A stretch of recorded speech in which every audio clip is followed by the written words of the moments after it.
ओम भगवते वासुदेवाय नमः।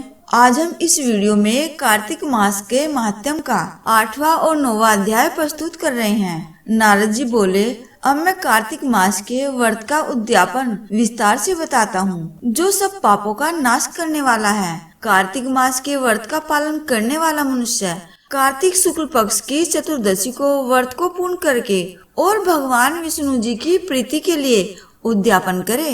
तुलसी के ऊपर एक सुंदर मंडप बनवाए, उसे केले के खम्भों से संयुक्त करके नाना प्रकार की धातुओं से उसकी शोभा बढ़ावे।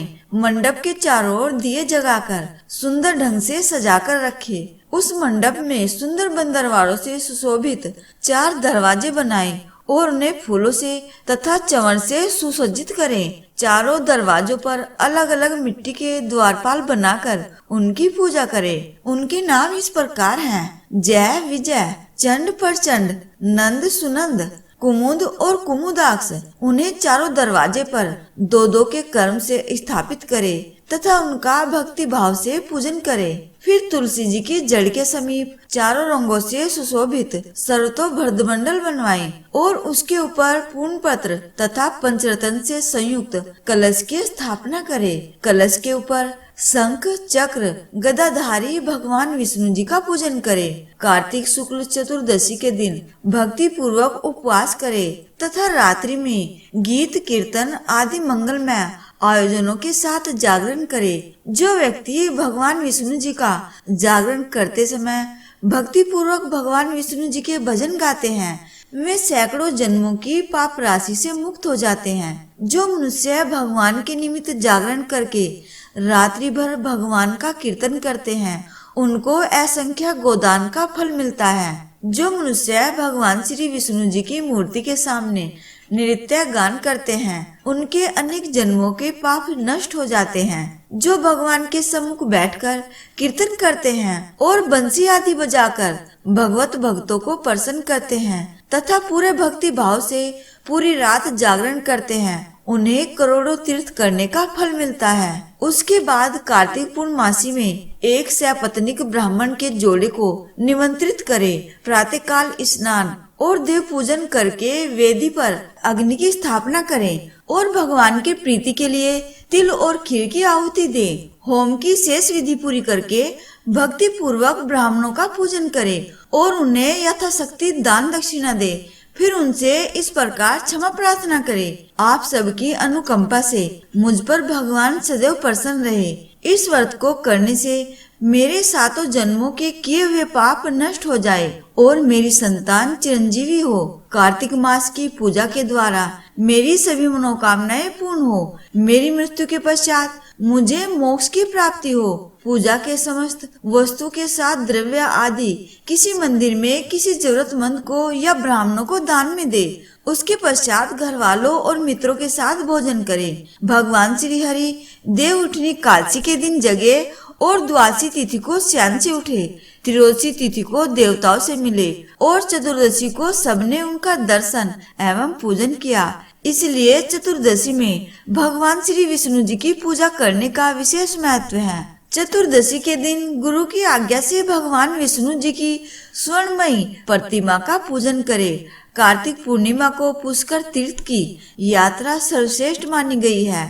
जो मनुष्य इस प्रकार कार्तिक मास के व्रत का पालन करते हैं, वे धन्य और पूजनीय हैं। उन्हें उत्तम फल की प्राप्ति होती है। जो मनुष्य भगवान विष्णु जी की भक्ति में तत्पर होकर कार्तिक मास के व्रत का पालन करते हैं, उनके समस्त पाप तत्काल ही नष्ट हो जाते हैं। जो श्रद्धा पूर्वक कार्तिक मास के उद्यापन का महात्म्य सुनता है या सुनाता है, वह भगवान विष्णु जी का सायुज्य प्राप्त करता है।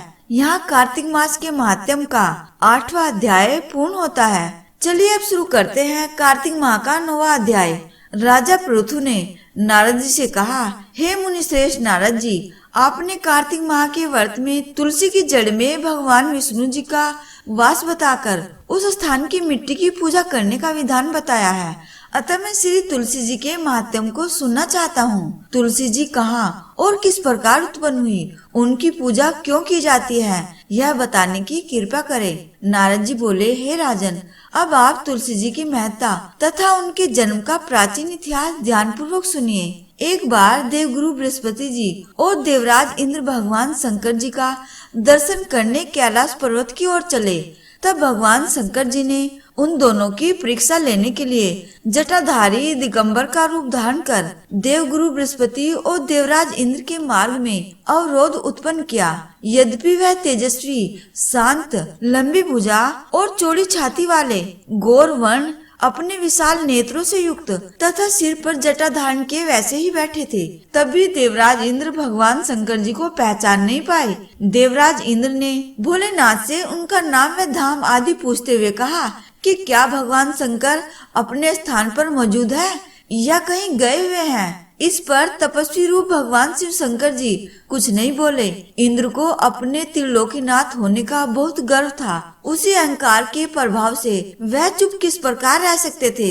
उन्होंने क्रोधित होते हुए उस तपस्वी को धुड़क कर कहा, अरे मैंने तुझसे कुछ पूछा है और तू उसका उत्तर भी नहीं देता। मैं अभी तुझ पर वज्र का प्रहार करता हूँ, फिर देखता हूँ कि कौन तेरी रक्षा करता है। इस प्रकार कहकर जैसे ही इंद्र ने उस जटाधारी दिगंबर को मारने के लिए हाथ में वज्र लिया, वैसे ही भगवान शिव ने वज्र सहित इंद्र का हाथ स्तंभित कर दिया और विकराल नेत्र कर उसे देखा। उस समय ऐसा प्रतीत हो रहा था कि वह दिगंबर प्रज्वलित हो उठा है और वह अपने तेज से सब कुछ जला देगा।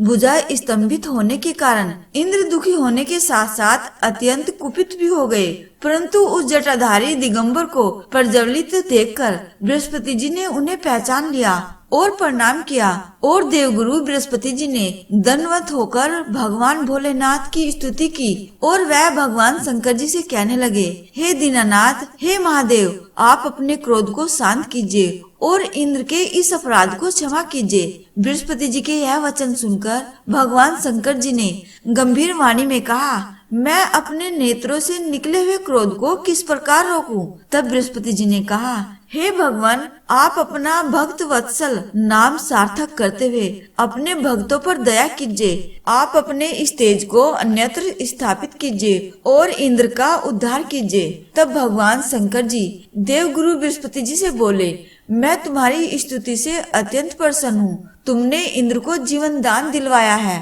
मुझे विश्वास है कि मेरे नेत्रों की अग्नि अब इंद्र को पीड़ित नहीं करेगी। बृहस्पति जी से इस प्रकार कहकर भगवान शिव ने अपने मस्तक से निकले हुए अग्निमय तेज को अपने हाथों में ले लिया और फिर उसे क्षीर सागर में डाल दिया। तत्पश्चात भगवान शंकर जी अंतर्ध्यान हो गए।